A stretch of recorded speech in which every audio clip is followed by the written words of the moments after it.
Hey, it's Chris here. In this video, I want to talk about how we as human beings come to determine what is true and what is not true, and why it's important for us as human beings to participate in the process of discovering truth with other human beings.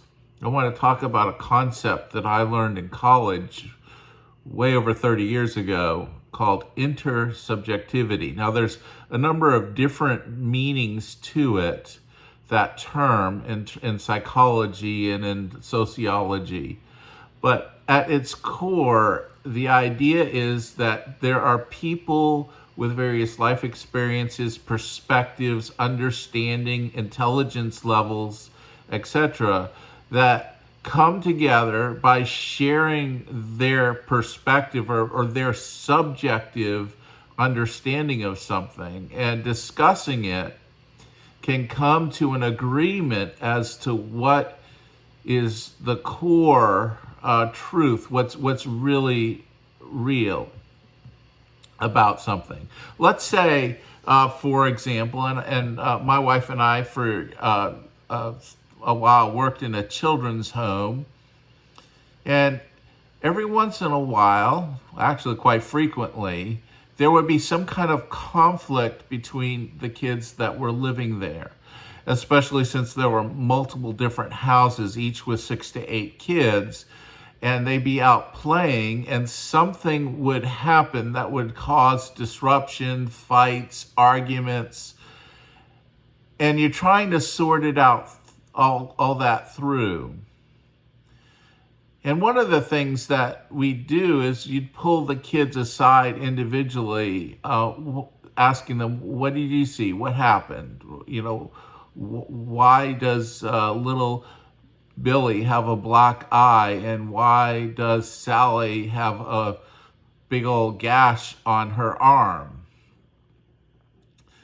And you'd hear each child give their story, but eventually, oftentimes you get a story from a couple of the kids that almost seem canned and rehearsed, and you better say this to the house parents, you better say this to the adults. And after a while of asking and questioning different kids that were there that saw things from different perspectives, you began to find out who the actors were, who were the ones that were stirring up trouble, and what happened, and which kids were threatened to be silent or else. And you begin to kind of figure out, well, what really happened with those kids, and what caused the dust up, what happened, who did what, and then begin to make referrals, like maybe we need to have a counselor talk to some of the kids about what happened. Maybe there needs to be some corrective action taken with some of the kids, that there be accountability for their wrong behavior and things. So we want to be fair and just, and just not blindly punish children because something happened that we didn't like. We wanted to get to the truth and understand what really happened.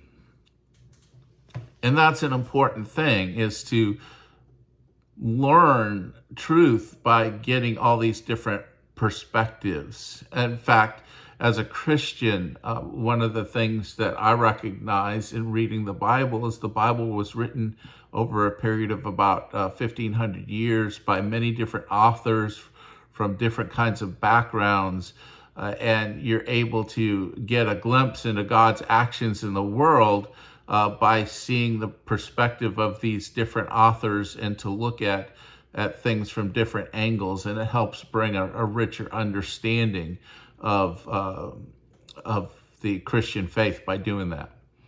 So, intersubjectivity, and I want to talk about this in terms of MAGA. One of the things that's happened in the MAGA movement with Donald Trump is he's told them, do not practice intersubjectivity. Trust only my account of things. Trust only the account of things that come from my approved sources. And because of this, MAGA people are deprived of the ability to understand truth. And this is one of the things that cult leaders always do. What they don't want is they don't want their followers to get other perspectives and other insights and other ways of looking at things, because they don't want them to get close to the truth, because if they got close to the truth, then they wouldn't belong to the cult.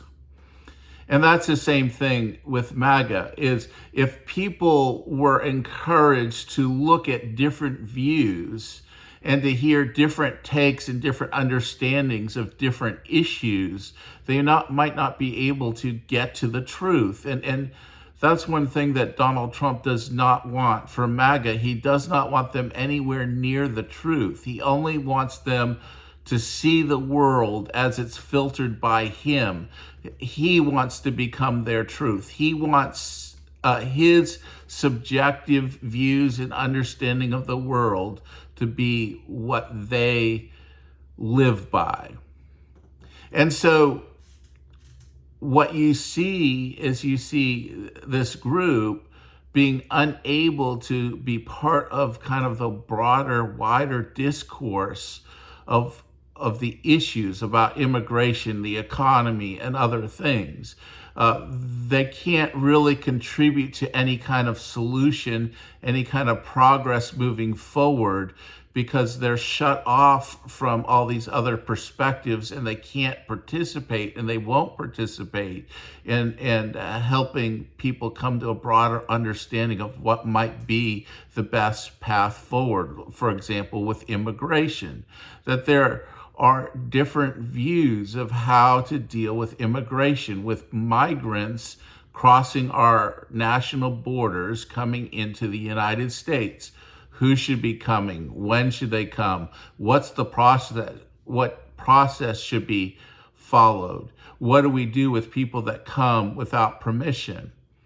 And as part of a broader discussion that is most fruitful, and solutions can come from this intersubjectivity of people bringing their different perspectives to the table and saying, okay, what's the best solution for these issues? How can we respond to as many issues as possible that people have, and thus create something that is good for the American people? You know, back in the day, you remember Ronald Reagan, President Reagan, and Speaker of the House, Tip O'Neill, were very far apart ideologically. They had very different perspectives, but they were also good friends, and they would meet and they would talk despite disagreeing, and sometimes it'd get kind of fiery in their rhetoric back and forth. But at the end of the day, what they wanted to do is sit down and negotiate and bring the different perspectives at the table to get the best possible solution for the American people. And in the 1980s and well into the 90s, Ronald Reagan set the table from which Bill Clinton benefited greatly from. And it wasn't until George W. Bush in the turn of the century that we really saw what the compromises and the coming togethers of the 1980s that they began to wear down as new challenges faced our country. So there is a benefit to that. There is a benefit to not being hyper partisan, to be willing to sit down and listen and to discuss, and to each person bringing their own subjective views and perspectives to the table. We have something richer and more vibrant as a culture if we were willing to do that. The problem, again, is MAGA and those in Congress and everything, they're unwilling to do that. It's my way or the highway. It's my truth. I will not listen to anybody else. I'm the only subjective arbiter of truth. And that is a very arrogant position. That's putting ourselves in the place of God. Only God fully knows and understands what truth is, to put it in the words of, I can't remember who, maybe it was Francis Schaeffer, somebody talked about true truth, the transcendent truth, what really is, from all different perspectives. Only God knows all that. And we as human beings with our limited resources, we do not have the mind of God. We're not omnipotent. We can't know all things. So we have to depend on each other to learn and to know and to understand these things. And without that intersubjectivity, without coming together to agree on things and to listen to other perspectives, we're just not going to get there.